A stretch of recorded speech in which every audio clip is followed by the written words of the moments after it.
Oi, gente. Eu sou a Ana do Nono 2 e hoje eu vim apresentar meu trabalho de Química, no qual está a Cecília, a Sara, o Davi e o Igor. Eu tentei fazer um resumo, podemos dizer, um pouco mais fácil para todo mundo compreender e para eu também, mas é isso. Eu vou falar sobre o que é um simulador de átomo. E antes disso, nós precisamos entender o que é um simulador. Não sei se vocês já viram, provavelmente sim. No final dessa apresentação vai ter 3 imagens e um link para um jogo para vocês jogarem, para se divertirem. O Davi vai deixar o link aí, eu acho, mas vamos nessa. Precisamos entender o que é um simulador. Então, quando os cientistas precisam estudar materiais ou fenômenos, algo parecido assim, eles constroem alguns simuladores, que são programas de computador que partem das leis fundamentais da química ou da física para reproduzir o objeto de estudo de forma virtual. E também permitem, por exemplo, que diversas teorias sejam testadas, aferindo os resultados do computador com as observações experimentais. Mas o mais importante de tudo isso, os simuladores produzem, em uma questão de dias ou até horas, opções para a sintetização de novos materiais ou de novos medicamentos que seriam impossíveis de obter testando composto por composto em um laboratório. Eu achei algo muito interessante na internet e resolvi compartilhar com vocês. Um simulador de átomo é algo que possibilita a construção de átomos através da variação do número de partículas subatômicas a fim de construir um determinado elemento químico. Ele também permite predizer através da adição da subtração dessas partículas. Este objeto pode ser utilizado na etapa de sistematização dos conteúdos sobre a utilização de isótopos, número atômico e número de massa. Eu também separei informações sobre o jogo e eu acho muito legal compartilhar com vocês. Construa um átomo simulador para construir átomos, no qual você pode adicionar prótons, nêutrons e elétrons, para criar átomos estáveis. Com a ajuda da tabela periódica, você pode construir um átomo do elemento químico desejado. Crie o seu átomo com este simulador e aprenda química, aproveite a matéria, aproveite a ciência.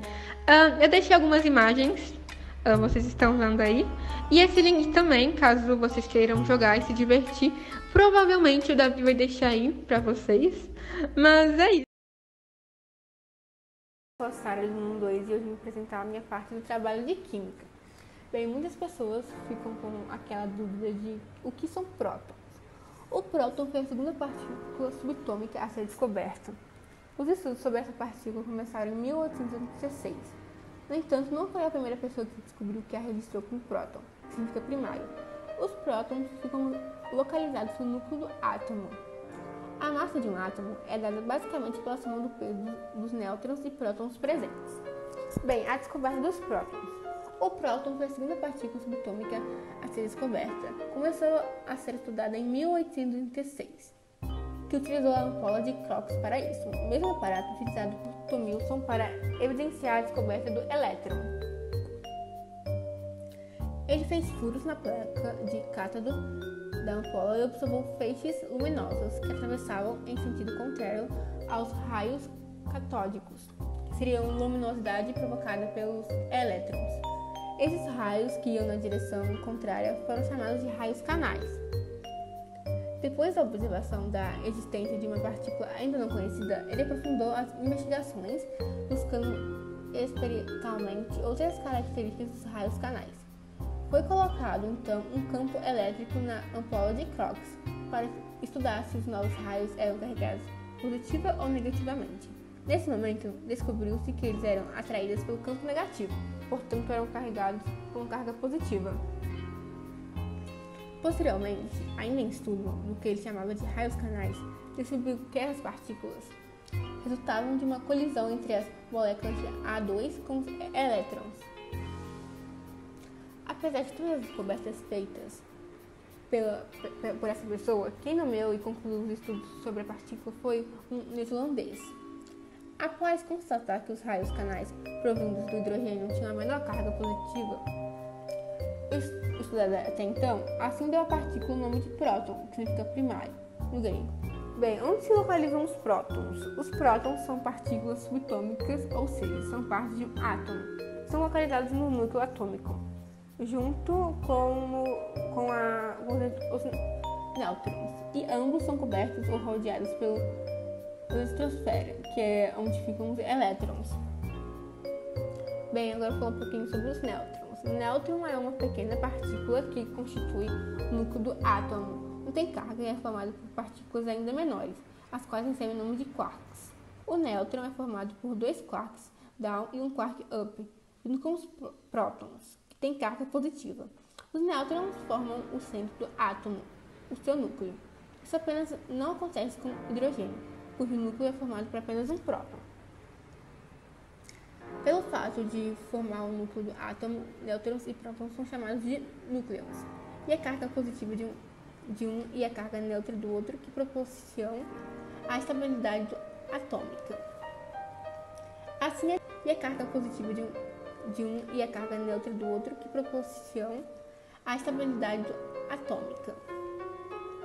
Assim, a divisão do núcleo do átomo gera estabilidade e faz com que ele passe em dois. Tem origem em uma reação em cadeia chamada fissão nuclear, processo que é utilizado no funcionamento das bombas nucleares. Bem, muitas pessoas ficam com aquela dúvida de como calcular. A ação de nêutrons e de prótons, que é bastante semelhante, resulta no número de massa atômica, ou seja, A é igual a P mais N.